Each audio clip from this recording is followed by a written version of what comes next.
Alors nous allons terminer ce chapitre consacré au framework Gantry 5 par une petite astuce, une procédure en fait pour mettre en place une feuille de style personnalisée. Pour cela, on va faire un certain nombre de choses. On va retourner dans Extension, Template. Dans un premier temps, il va falloir en fait comprendre le concept de Gantry et la façon dont les feuilles de style sont gérées. Donc pour cela, je vais ouvrir en fait n'importe quelle instance Helium existante sur Joomla. Et donc, vous allez comprendre en fait que par défaut, Gantry ne va pas utiliser le code CSS initialement pour mettre en place ses feuilles de style. Il va utiliser le format SAS, SCSS, puisqu'il utilise dans son framework un compilateur de code CSS. Une fois compilé, bien entendu, ce code SAS, eh bien, il sera disponible en code CSS, CSS, alors qu'au départ, le format était SCSS. Et donc, le résultat, c'est que le navigateur pourra interpréter justement ce code CSS. Ça oblige, par contre, à demander à chaque fois que vous faites des modifications, soit dans les feuilles de style initiales, mais je vous déconseille de le faire, soit dans votre feuille de style personnalisée, c'est ce que nous ferons, eh bien, à chaque fois, de demander à recompiler le code CSS de façon à ce que la dernière mise à jour soit disponible. Or, c'est un peu fastidieux quand on fait des allers-retours en permanence pour justement créer cette interface, cette personnalisation de feuilles de style. Voilà, cet aller-retour est fastidieux puisqu'à chaque fois, il faudra recliquer à nouveau sur recompiler CSS. Donc une petite astuce qui est disponible dans le menu Extra que vous avez en haut à droite ici, c'est de constater que par défaut, en fait, Gantry nous dit qu'il est en mode production. Ça signifie en fait que, notamment, la recompilation du code ne se fera que manuellement, tout cela pour éviter justement une surcharge excessive du serveur Apache, du serveur web, qui va être en charge de faire ce travail de recompilation. Donc pour éviter ça, en mode production, justement, quand votre site est en ligne, il vaut mieux le laisser comme ça. Quand vous travaillez par contre en mode développement, vous concevez votre site, il est plutôt intéressant de venir justement basculer en mode développement. Ça signifie en fait que en permanence, toutes les 2 secondes, je crois, de mémoire, eh bien, il va recompiler le code CSS. Donc le temps d'enregistrer votre feuille de style et de revenir ensuite sur votre site actualiser la page, eh bien, vous aurez une recompilation du code qui s'effectuera. Attention tout de même, quand vous passez en production, pour éviter cette surcharge serveur, eh bien, c'est de revenir ici utiliser le mode production. Donc voilà, la première phase pour personnaliser une feuille de style, c'est celle-ci. Ensuite, on va revenir en vue template. On va se mettre dans la vue ici template qui nous permet d'afficher les fichiers de la structure du template dans la partie éditeur. Et donc, vous avez un certain nombre de dossiers, plus de dossiers que sur un template normal, mais on retrouve des standards comme le dossier HTML, index.php, template details.xml, enfin voilà, tous ces éléments, on les retrouve dans un template d'origine, standard, on va dire. Mais par contre, ce qu'il y a de particulier à Gantry, c'est justement ce fameux dossier custom.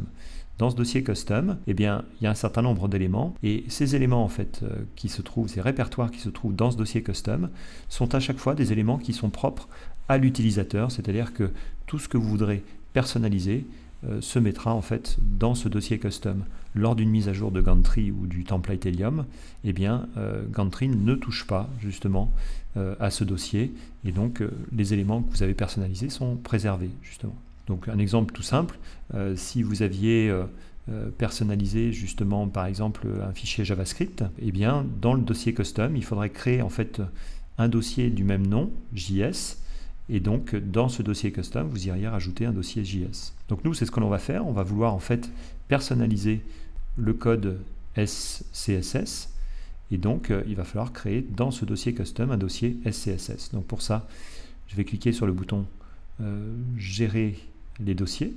Je vais me mettre donc ici dans le dossier custom. Donc je sélectionne le dossier et je viens donc rajouter un dossier SCSS. Si j'ouvre Custom, dorénavant, j'ai ce dossier-là. Il faut un fichier maintenant, et dans ce fichier, nouveau fichier, donc ici, nous dirigeons vers Custom, dans le dossier SCSS que nous venons de créer, et donc ce fichier doit absolument s'appeler Custom. Point, alors pas le point, puisque nous avons ici type d'extension. Et la version que nous avons actuellement est suffisamment récente pour avoir alimenté dans cette zone des extensions en fait qui n'étaient pas dans la quantité ici et avec le potentiel qu'a cette liste actuellement. Nous n'avions pas par exemple ici des formats SCSS, SAS, nous n'avions que le format LESS qui était par défaut dans les premières versions quand cet éditeur de contenu est apparu. Donc ici ça nous permet de rajouter l'extension SCSS, de créer donc à l'emplacement, et donc ici nous avons un dossier custom.scss qui apparaît dans ce dossier SCSS. Donc ça veut dire que maintenant on est habilité à faire ce que l'on veut, ou presque, puisqu'il va falloir ensuite pouvoir compléter certains éléments dans cette zone, et pour cela, puisque ce n'est pas des choses forcément qui sont faciles à retenir, nous allons aller sur le site de Gantry.org, dans la zone en haut à droite documentation, docs, et je vous invite assez régulièrement à aller consulter justement cette doc parce qu'elle est plein de petites astuces justement que vous pourriez avoir besoin de retrouver, en l'occurrence sur des process que vous auriez oubliés. Donc dans la rubrique ici pour ce qui nous concerne tutorials, nous allons en fait ici trouver adding a custom style sheet, c'est-à-dire ajouter une feuille de style personnalisée. Donc le processus que je viens de vous décrire en fait a été repris dans cette zone, et donc on vous conseille, vous voyez, de passer en mode développement comme je vous l'avais dit, de créer un peu plus haut le dossier SCSS, d'y mettre le custom.scss. Tout ça nous l'avons fait, et il restait une dernière étape, c'était de rajouter justement une petite ligne qui va en fait contenir simplement ce bout de code ici. Alors vous l'avez en version complète, donc @import un espace dependencies.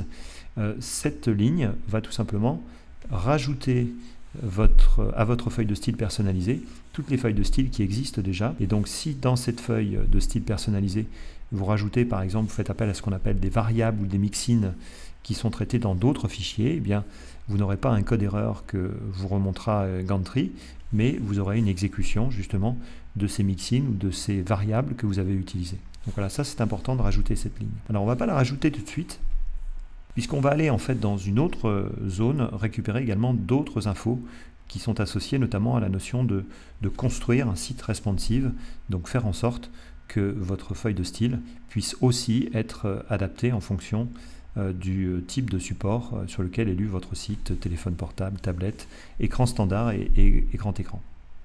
Donc pour cela, nous allons nous diriger dans Using Media Queries, que vous avez ici. On vous explique le principe ici des Media Queries, c'est-à-dire le basculement à des tailles données qui sont disponibles dans un onglet qui s'appelle Page Settings dans Gantry, dans votre template lui-même. On va descendre un petit peu plus bas et s'apercevoir en fait que dans la zone du bas, eh bien, il nous délivre dans ce dernier écran en fait non seulement la ligne dont on parlait tout à l'heure, ici l'import de cette feuille de style qui va aller chercher également les autres en même temps, mais tout le code que vous avez en dessous, ligne par ligne, va correspondre en fait à un traitement spécifique en CSS que vous pourriez faire justement sur des vues pour téléphone portable, petit téléphone portable, pour des téléphones un petit peu plus volumineux qui ont par exemple des écrans Retina, des tablettes, des écrans normaux, je vais dézoomer, voilà, des écrans de taille standard, pardon, donc tablette, écran standard et écran large. Donc je récupère finalement tout ce code ici que je viens tout simplement copier. Je retourne ensuite dans l'administration Joomla, dans cette zone ici, et je viens coller le contenu que j'avais copié tout à l'heure. Donc maintenant, je suis en mesure justement de faire des traitements spécifiques pour chacune des tailles présentes justement, ou en tout cas qui vont être utilisées pour lire le site. J'enregistre et je ferme. Je peux fermer le cas échéant. Et l'ultime étape, on va retourner dans la vue style. On va aller ensuite, par exemple, ouvrir Helium page par défaut, mais l'un d'entre eux suffira. Bien entendu, nous sommes en mode développement actuellement. Mais il faut lui dire également que vous avez mis en place justement ce fameux répertoire SCSS, ce fameux fichier custom.scss par une ultime recompilation manuelle. Donc cette étape, elle est importante.